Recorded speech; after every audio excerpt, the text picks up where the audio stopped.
यार जरा सोचो कि अगर आपके पास एक बैंक अकाउंट है तो क्या आप अपने पैसे को गलत तरीके से मैनेज कर रहे हो, और दूसरी साइड मान लेते हैं कि आपके पास 5 से 6 डिफरेंट बैंक अकाउंट्स हैं, तो क्या आप अपनी लाइफ में एक कंफ्यूजन क्रिएट कर रहे हो। Exactly number of bank account आपके पास होने कितने चाहिए? क्या ज्यादा बैंक अकाउंट्स होना फाइनेंशियली फ्रीडम देता है या सिर्फ ये एक्स्ट्रा बर्डन बन जाता है? यार आज की वीडियो में हम बात करेंगे कि यार एक ideal number of bank accounts कितने होने चाहिए, उनका पर्पस क्या होना चाहिए, और साथ ही साथ कैसे आप अपने अकाउंट्स को स्मार्टली डिवाइड करके अपनी फाइनेंशियल लाइफ को इजी और सिक्योर बना सकते हो। चलो शुरू करते हैं। सबसे पहले ये समझ लेते हैं यार कि आपके बैंक अकाउंट टाइप्स क्या क्या होते हैं, क्योंकि यार यहाँ पर सबसे ज्यादा जरूरी ये समझना है कि यार हर एक बैंक अकाउंट अलग अलग कामों के लिए होते हैं। हर अकाउंट का एक अपना स्पेसिफिक पर्पस होता है। जैसे कि पहले आ जाता है सेविंग अकाउंट, जिसे हम डेली यूज कर सकते हैं। फिर आ जाता है आपका सैलरी अकाउंट, जहां आप अपनी इनकम रिसीव कर सकते हो।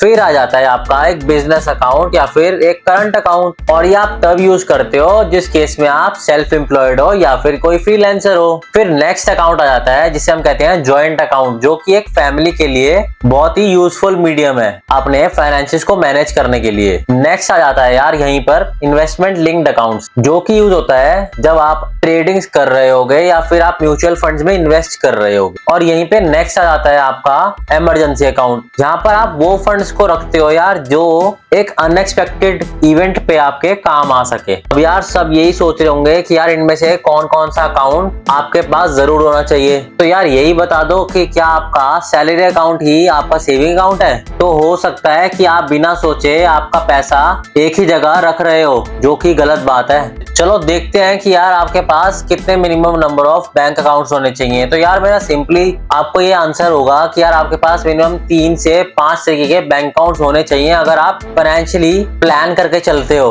और अपने फंड्स को सीरियसली लेते हो। अगर इसको मैं ब्रेक डाउन करूं आपके लिए, तो सबसे पहले आ जाता है यहाँ पर प्राइमरी सेविंग या फिर सेविंग अकाउंट, और ये आपका मेन अकाउंट होना चाहिए, जहां पर आपकी सैलरी अगर आई है तो वहीं पे जानी चाहिए, और अगर आप बिजनेस कर रहे हो तो जो भी अर्निंग हो रही है आपकी वो वहीं आनी चाहिए। ऑल्सो इससे आप अपना यूपीआई ट्रांजैक्शन और डेबिट कार्ड को लिंक भी कर सकते हो, ताकि आप वक्त आने पे जहां जहां जरूरत पड़ रही है अपना ऑनलाइन पेमेंट कर सको या फिर स्वाइप पेमेंट कर सको। अब इंपॉर्टेंट बात ये है यार इस अकाउंट की, यार आप सिर्फ मंथली एक्सपेंसेस के हिसाब से ही पैसा रखो, और जो बाकी पैसा है वो आप एक नेक्स्ट अकाउंट में रखो, उसे वहां शिफ्ट कर दो। सेकंड यहाँ पर आ जाता है आपका एक्सपेंस अकाउंट, और इसी अकाउंट में आप जितने भी मंथली खर्चे होंगे उसका हिसाब किताब रखो। लेट्स से कि आपने कोई प्रोडक्ट बाय कर रखा है और उस पे आपकी ईएमआई चल रही है, तो जो ईएमआई कटनी चाहिए आपकी वो उस अकाउंट से ही कटनी चाहिए। साथ ही साथ मान लेते हैं अगर आपको मंथली कोई ग्रोसरीज बाय करनी है तो उसका भी बिल वहीं से जाना चाहिए। साथ के साथ आपका मंथली इलेक्ट्रिसिटी बिल या फिर कोई सब्सक्रिप्शन प्लान जो आपने ले रखा हो, जैसे कि कोई नेटफ्लिक्स का प्लान हो गया,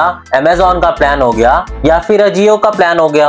एंड इंपॉर्टेंट बात यह है यार इसमें आप हर मंथ जो सैलरी आ रही है ना, उसमें से एक फिक्स्ड अमाउंट उठाओ और यहाँ पर ट्रांसफर कर दो। इससे आपको क्लियरली विजिबल हो जाएगा कि यार आपका मंथली जो एक्सपेंस जा रहा है मंथ वाइज वो आप क्या कर रहे हो। और इसका सिंपल सा मतलब ये हो जाता है यार कि अगर आप एक एक्सपेंस अकाउंट बना रहे हो तो जो आपको सैलरी मिल रही है ना, उसमें से भी आप अपने लिए फिक्स अमाउंट को सैलरी मानते हो और बाकी सबको एक्सपेंसेस मानते हो। नेक्स्ट आ जाता है यहीं पे आपका इमरजेंसी अकाउंट फंड्स, और इस अकाउंट में आप ज्यादा से ज्यादा 3 से 6 महीने का एक्सपेंसेस रख सकते हो, और इस अकाउंट को आप कोई भी तरीके की यूपीआई ऑनलाइन ट्रांजैक्शन या फिर डेबिट कार्ड से लिंक मत करना, बस एक फिक्स डिपॉजिट या फिर एक हाई इंटरेस्ट बैंक अकाउंट में रखो। And the point to be noted is यार मान लेते हैं कोई अनसर्टेन चीज की वजह से आपकी जॉब चली जाए, या फिर कोई मेडिकल इमरजेंसी आ जाए, या फिर कोई अनएक्सपेक्टेड लॉस हो जाए, आप ये तब यूज कर सकते हो, ये आपके तब काम आएगा। नेक्स्ट आ जाता है आपका इन्वेस्टमेंट अकाउंट। अब अगर आप किसी भी तरीके की सिस्टमैटिक इन्वेस्टमेंट प्लानिंग करते हो, यानी कि एसआईपीस करते हो, या फिर म्यूचुअल फंड्स में इन्वेस्ट करते हो, या फिर स्टॉक्स में इन्वॉल्व हो, और यहाँ पर एक चीज का हमेशा ध्यान रखना, जो आपका इन्वेस्टमेंट अकाउंट है ना उसको ऑटो डेबिट पे सेट करके रखो, ताकि जो आपका डिसिप्लिन है वो हमेशा मेंटेन हो जाए। अब नेक्स्ट यहाँ पर आ जाता है आपका गोल बेस्ड अकाउंट। अगर आप किसी भी स्पेसिफिक गोल के लिए सेविंग कर रहे हो, जैसे कि आप फ्यूचर में ट्रैवल करने वाले हो, या फिर वेडिंग पर्पस के लिए आप वहां पर सेविंग्स कर रहे हो, या फिर कोई एक ऐसा गैजेट जो आपको फ्यूचर में लेना ही लेना है, आप यहाँ पर उसकी सेविंग्स कर सकते हो। यहाँ तक कि मान लेते हैं कि आपको फ्यूचर में एक बढ़िया सी गाड़ी लेनी है, तो आप यहाँ पर उसको अपनी पाई पाई जोड़कर खरीद सकते हो। तो उसके लिए होता है ये आपका गोल बेस्ड अकाउंट। और इससे पता क्या होगा, जो आपके मन में बार बार टेम्पटेशन उठ रही है ना उस चीज को लेने की, वो एक हद तक कंट्रोल में रहेगी और आपको हेल्प मिलेगी ताकि आप अपना टारगेट अचीव कर सको। क्योंकि अब इस अकाउंट में सिर्फ वो एक्सपेंसेस हैं जो आपको उस ड्रीम चीज को लेने में अचीव कर रहा है। अब यार हमने डिफरेंट बैंक अकाउंट्स भी समझ लिए हैं, तो अब ये समझ लेते हैं कि यार क्या मल्टीपल अकाउंट्स रखना ये बहुत फायदा देता है। जी बिल्कुल, ये आपको बहुत सारा फायदा देता है। जैसे कि आप बेटर तरीके से अपने मंथली एक्सपेंसेस को मैनेज कर सकते हो, अपने फ्यूचर सेविंग्स को अच्छे से मेंटेन कर सकते हो, यानी कि आप प्रॉपर तरीके से बजटिंग कर सकते हो। और नेक्स्ट आता है कि यार आप अपने जितने भी एक्सपेंसेस हैं उसको इजीली ट्रैक कर सकते हो। ये इजी हो जाता है आपके लिए, क्योंकि यहाँ पर अब वो ही सारे एक्सपेंसेस पड़े हैं जो आपको उस प्लान को पूरा करने के लिए लगेंगे। और यहाँ पर होता ही है कि यार आप कभी कभार ये वाले फंड्स को यूज कर सकते हो in case of any kind of emergency. यहाँ तक कि डिफरेंट बैंक अकाउंट्स होना आपके लिए इतना फायदेमंद है कि जो आपकी इन्वेस्टमेंट है वो ऑटोमेट हो जाती है,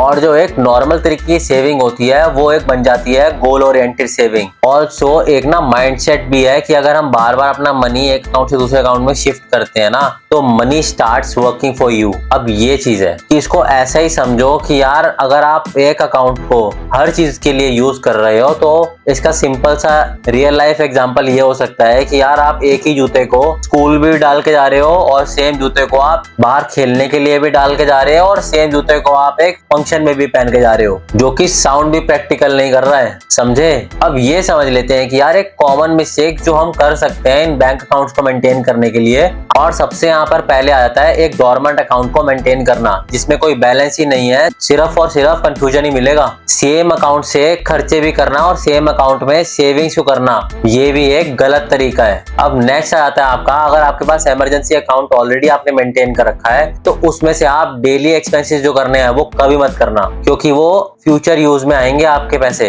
अब नेक्स्ट यहाँ पर आता है यार, कभी भी अपने इन्वेस्टमेंट अकाउंट से पैसे विड्रॉ मत करते रहना, क्योंकि ये सब छोटी छोटी गलतियां हैं जो आपके फाइनेंशियल डिसिप्लिन को और वीक कर देंगी, और आप कभी भी फाइनेंशियली फ्रीडम महसूस ही नहीं कर पाओगे। अब यार ये भी दिमाग में आ रहा होगा कि यार इतने सारे मल्टीपल अकाउंट्स हैं, इनको इजीली मैनेज करना क्या ये पॉसिबल है? तो यस, ये सब पॉसिबल है। आप डिफरेंट एप्स आती हैं, जैसे कि वॉलेट आती है, वन स्कोर आती है और जुपिटर आती है, उसको यूज कर सकते हो, या फिर एक एक्सेल शीट को मेंटेन कर सकते हो, क्योंकि यार यहाँ पर हर एक अकाउंट का एक डिफरेंट मीनिंग है, और आप क्वार्टरली उसको रिव्यू भी कर सकते हो, ताकि आप समझो कि यार आप सही ट्रैक पे जा भी रहे हो या फिर वही हरकत दोबारा से हो रही है। ऑल्सो यहाँ पर ये हमेशा याद रखना कि जो आपका यूपीआई यानी कि ऑनलाइन ट्रांजैक्शंस करने वाला सिस्टम है, उसको सिर्फ और सिर्फ एक या दो अकाउंट से ही यूज करना। और यहाँ पर मेरी तरफ से एक प्रो टिप ये है, जब भी आप एक बैंक को सिलेक्ट कर रहे हो अपने सेविंग अकाउंट, अपने एक्सपेंस अकाउंट या फिर अपने इन्वेस्टमेंट अकाउंट के तौर पे, तो हमेशा उसके डॉक्यूमेंट्स को ढंग से पढ़ना, क्योंकि उसके अंदर कई सारे different kind of hidden charges होते हैं। और तो और आपको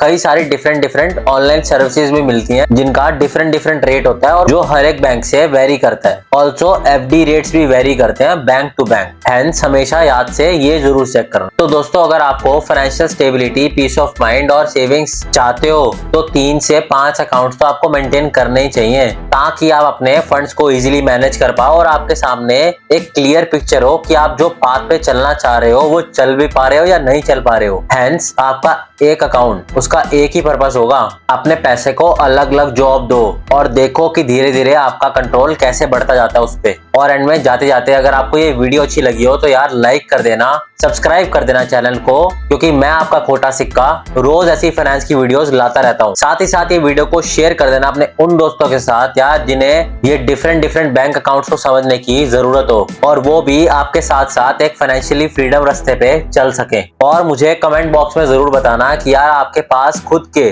कितने डिफरेंट बैंक अकाउंट्स आप मेंटेन करके चलते हो और उनको मैनेज कैसे करते हो। तो मिलते हैं एक नेक्स्ट वीडियो में, तब तक के लिए मैं आपका खोटा सिक्का साइनिंग ऑफ।